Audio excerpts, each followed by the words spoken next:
कुछ अपनी बात कहने का और कुछ बातों को सुनने का भी मौका मिलता है। उसके लिए आप सब लोग आए, आप सभी का हृदय से धन्यवाद। आदरणीय अध्यक्ष जी का धन्यवाद जिन्होंने इस कार्यक्रम का आयोजन किया प्रेस का। जहां तक सवाल आज देश और प्रदेश की राजनीति का है, मैं समझता हूँ अगर उत्तर प्रदेश की बात करें तो उत्तर प्रदेश के अंदर आज स्थिति बद से बदतर हो चुकी है। नौजवानों का हाल आप देख रहे हैं, बेरोजगारी अपनी पराकाष्ठा पे जा रही है, लगातार पेपर लीक का रिकॉर्ड बनता चला जा रहा है। नौजवान अगर अपनी बात को कहना चाहते हैं शांतिपूर्ण तरीके से अपने संवैधानिक अधिकारों से, तो उनके ऊपर तरह तरह के अन्याय, अत्याचार, लाठीचार्ज से लेकर सब चल रहा है।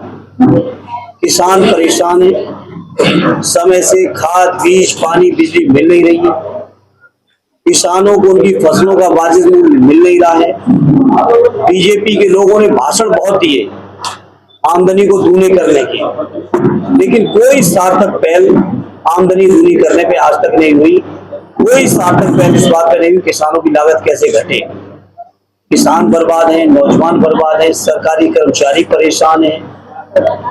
पुरानी पेंशन को लेकर लगातार मांग चल रही है लेकिन नहीं मिल रही है। संविदा कर्मी अपने मानदेय को लेकर परेशान हैं, चिंतित हैं।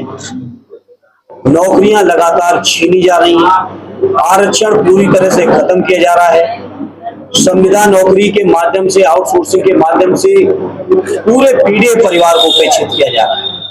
तो आज मैं कह सकता हूं देश और प्रदेश के अंदर बीजेपी की सरकार से जनता पूरी तरह निराश है। अगर हम आजमगढ़ की बात करें तो आजमगढ़ में पिछले 8 सालों से कोई भी विकास की नई उपलब्धि नहीं है। लगातार आजमगढ़ के लोग उपेक्षित हो रहे हैं। समय से नहरों में पानी नहीं है, बिजली के संकट को आप देख रहे हैं। ट्रांसफार्मर अगर एक बार फूटता है तो महीनों महीनों नहीं बदला जा रहा है।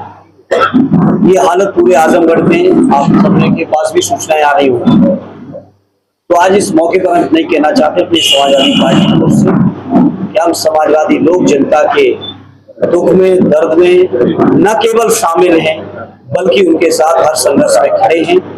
और हमें यकीन है कि आने वाले समय में समाजवादी पार्टी आदरणीय अखिलेश यादव जी के नेतृत्व में उत्तर प्रदेश की जनता का प्रचंड विश्वास हासिल करके न केवल सरकार बनाएगी बल्कि सामाजिक न्याय की एक नई राज्य की भी स्थापना करेगी। बाकी जो साथियों को सवाल हो। जी, संसद जी, जिस तरह से बीजेपी का एक एमएमएस लीक हुआ, फिर बीजेपी नेत्री के बेटे का 130 एमएमएस लीक हुआ, उसको लेके आप क्या कहेंगे? किस तरह से भाजपा वाले इधर जाए? अब ये सवाल बीजेपी वालों से पूछिए। जो लोग नारा देते थे पार्टी पे डिफरेंस की, जो लोग बहुत भाषण दिए हैं स्वच्छताओं की, जो लोग दिन रात गुमराह करते हैं परंपराओं मर्यादाओं के नाम पर, मैं समझता हूँ देश के अंदर सबसे अमर्यादित आचरण की कोई पार्टी है तो भारतीय जनता पार्टी है। इसलिए सवाल भारतीय जनता पार्टी के लोगों से आप सबको पूछना चाहिए। तो लोग जवाब नहीं दे रहे। अब ये तो आप लोगों की अपना टैलेंट है कि आप जवाब ढूंढें, जवाब निकलवाएं। ये तो मैं समझता हूँ पत्रकार मित्रों आपकी असफलता है कि बीजेपी के लोगों से आप जवाब भी नहीं ले पा रहे हो। हो सकता है कुछ साथी ज्यादा जिद करेंगे जवाब लेने की तो मुकदमे के भी शिकार हो जाएंगे। हो सकता है मुकदमों से साथी बच रहेंगे। सिंचाई विभाग में 25 पद समाप्त कर दिए गए हैं। जी, सिंचाई विभाग में 25 पद समाप्त कर दिए गए हैं। इसका विरोध अभी भी हो रहा है।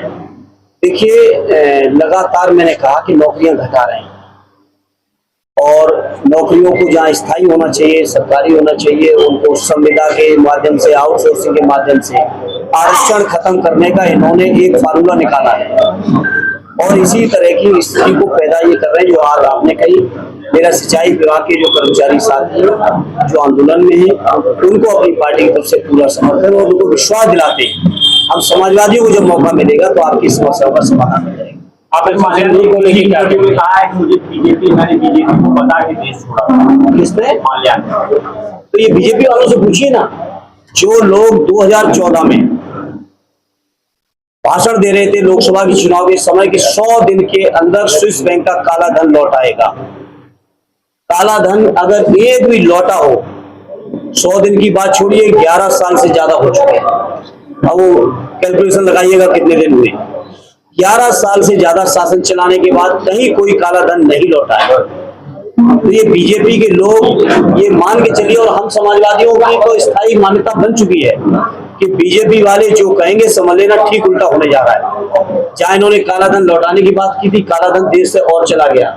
न केवल विजय माल्या और भी कई नाम ऐसे हैं जो देश का सफेद धन लूट के चले गए, काला धन लौटाने की बात छोड़िए। तो ये बीजेपी के लोग जो कहते हैं ठीक उल्टा करते हैं।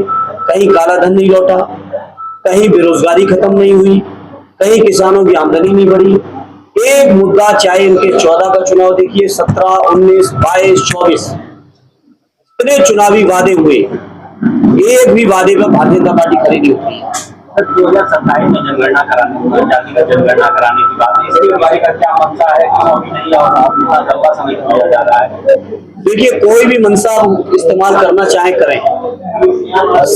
मैं इस मौके पर याद करूंगा सदैव नेताजी को। मैं उस समय सदन में था, मुझे सौभाग्य मिला था उनके साथ बैठकर चीजों को देखने, समझने, सुनने का।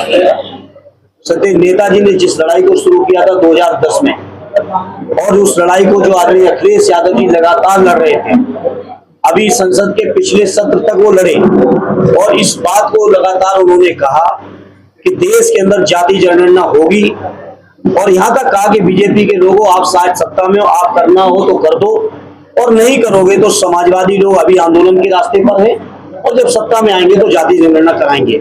सदैव नेताजी को श्रद्धांजलि देता हूं, आदरणीय अखिलेश यादव जी को इस बात की बधाई देता हूं कि उनके संघर्ष की दम पर आज देश के अंदर जाति जनगणना हो रही है। अब ये जो लगातार उसमें भी जनगणना में भी षड्यंत्रबाजी चल रही है। अभी हमने थोड़ा सा एक जानकारी जुटाई तो पता चल रहा है कि बैकवर्ड को एक साथ नहीं रखना चाहते हैं, क्योंकि आप जानते हैं कश्मीर से लेके कन्याकुमारी से, गुजरात से लेके आसाम तक अलग अलग प्रांतों में पिछड़े वर्ग के लोग अलग अलग टाइटल से जाने जाते हैं।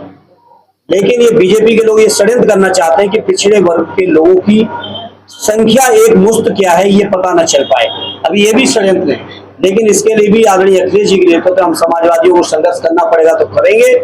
लेकिन जाति जनगणना न केवल कराएंगे, बल्कि जो पिछड़ों की भावनाएं हैं, जो पीड़ित परिवार की भावनाएं, उनके अनुरूप जाति जनगणना कराकर ही मानेंगे। अभी चुनाव की बात है, पंचायत चुनाव लगातार हो रहा है, पंचायत चुनाव जब जनता से कराया जाएगा, इसको किस तरह से देख रहे हैं? क्या ये प्रासंगिक है? एक देश एक चुनाव जो कराने वाले लोग ने, जिस दिन ये बिल संसद में आया था, पार्टी की तरफ से मैंने ही उस बिल का उस समय विरोध किया था इंट्रोडक्शन के मौके पर, और उस समय भी मैंने इस बात को कहा था, जहां 4 प्रांतों के चुनाव होने थे देश के अंदर, झारखंड, महाराष्ट्र, हरियाणा और जम्मू कश्मीर के, जहां उत्तर प्रदेश के अंदर 10 बाई इलेक्शन होने थे असेंबली के, जब ये इतने चुनाव एक साथ नहीं करा सकते तो आप सोचिए ये एक देश एक चुनाव की भावना कैसे कर सकते हैं। और बीजेपी के लोग पूरा का पूरा षड्यंत्र कर रहे हैं। अगर इनकी नीयत थी एक देश एक चुनाव की, या बीजेपी के लोग कहते हैं इससे लाभ है, तो मेरा बीजेपी के लोगों से पूछना है कि आखिर लोकसभा के चुनाव के साथ महाराष्ट्र का चुनाव क्यों नहीं कराया, हरियाणा का चुनाव क्यों नहीं कराया, झारखंड और जम्मू कश्मीर का चुनाव क्यों नहीं कराया। ये बीजेपी के लोग, मैं नाम नहीं लूंगा, लेकिन बीजेपी के बड़े बड़े संवैधानिक पदों में बैठे हुए लोगों ने मेरे सामने खुद कहा कि हमने अपनी सहूलियत से चुनावों को अलग अलग कराया।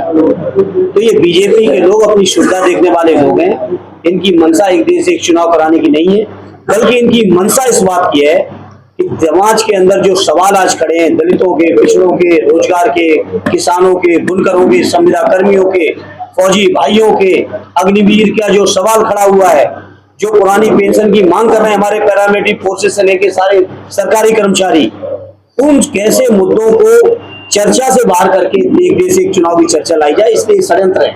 69,000 जो भर्ती हुई थी शिक्षकों की, वो कार्यकर्ता और नियुक्ति पत्र दे दिया गया, उनका कार्यकाल हो गया लगभग 4 साल 3 साल का। अब उन्हें ये कहा जा रहा है कि उनको छटनी की जा रही है, इस आधार पे उन्होंने सेमेस्टर पूरा नहीं किया था। ये क्या सही है? पहले नहीं ऐसा होना चाहिए। देखिए, लगातार ये छटनी के बीजेपी के लोग कैसे रोजगार छीने, वो नित नए षड्यंत्र करते हैं। 69,000 शिक्षकों में किस स्तर की बेईमानी हुई, माननीय न्यायालय ने क्या क्या उनके बारे में कहा, सर्वोच्च न्यायालय तक मामला चला गया, क्या क्या बातें हुई, तो छुपी नहीं। ये किस तरह से रोजगार जिनको मिले उनको रोजगारों को छीना जाए, कैसे षड्यंत्र किया जाए रोजगार ना मिले, कैसे आरक्षण छीना जाए, रात दिन इस षड्यंत्र और उद्योग में बीजेपी के लोग रहते हैं। लेकिन अब देश और प्रदेश का जनमानस जागरूक है, अब किसी भी षड्यंत्र में इनके फंसने वाला नहीं है। बिजली निजीकरण को लेकर जो है कि मंत्री जी का बयान आया तो निजीकरण को रोके रहेगा, इस पर आगे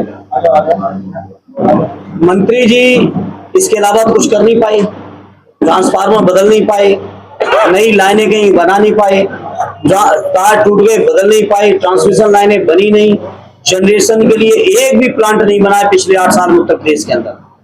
जो उत्तर प्रदेश के अंदर या देश के अंदर हमारे बुजुर्गों ने, हमारे पुरखों ने चीजें तैयार की, उनको बेचने का अलावा इस सरकार के पास कौन सा काम है आप बताओ? रेल बेचे, हवाई अड्डे बेच दिए, बंदरगाह बेच दिए, सड़कें बेच दी, रेल बेच दिया, BSNL को बेच दिया, बीमा बेच रहे हैं, बैंकें बेच रहे हैं, बिजली भी बेच रहे हैं। तो अब देश और प्रदेश का जनमानस बीजेपी के लोगों की जो नीति और नियत और षड्यंत्र है उनको समझ भी रहे हैं और इनका जवाब भी देंगे। हालांकि हम समाजवादी लोग अपने मुंह से नहीं कहना चाहते, लेकिन ये जरूर कह सकता हूं, देश के अंदर, प्रदेश के अंदर, परिवार के अंदर लायक उसको माना जाता है जो कुछ ना कुछ अपना एसेट बढ़ाए। जो एसेट को बेचेगा उसका क्या नाम होता है मुझे अपने मुंह से नहीं कहना है, आप सब लोग समझदार हैं। ऑपरेशन सिंदूर को लेकर घर सिंदूर बांटा जा रहा है, उसको लेकर कांग्रेस ने कहा कि ये नरेंद्र सरेंडर का नारा है, कांग्रेस ने दिया है। आप इससे क्या कहते हैं, किस तरह का ये कर रहे हैं सिंदूर को लेकर? नहीं, सवाल आपका ऑपरेशन सिंदूर को लेकर या सिंदूर को लेकर? ऑपरेशन सिंदूर को लेकर नहीं, मैंने सुना है कि अब शायद वापस हो गया फैसला, वापस। लेकिन इस मामले में इतना कहूंगा, हम सब लोग अपने परिवारों में के बीच में सब लोग रहते हैं।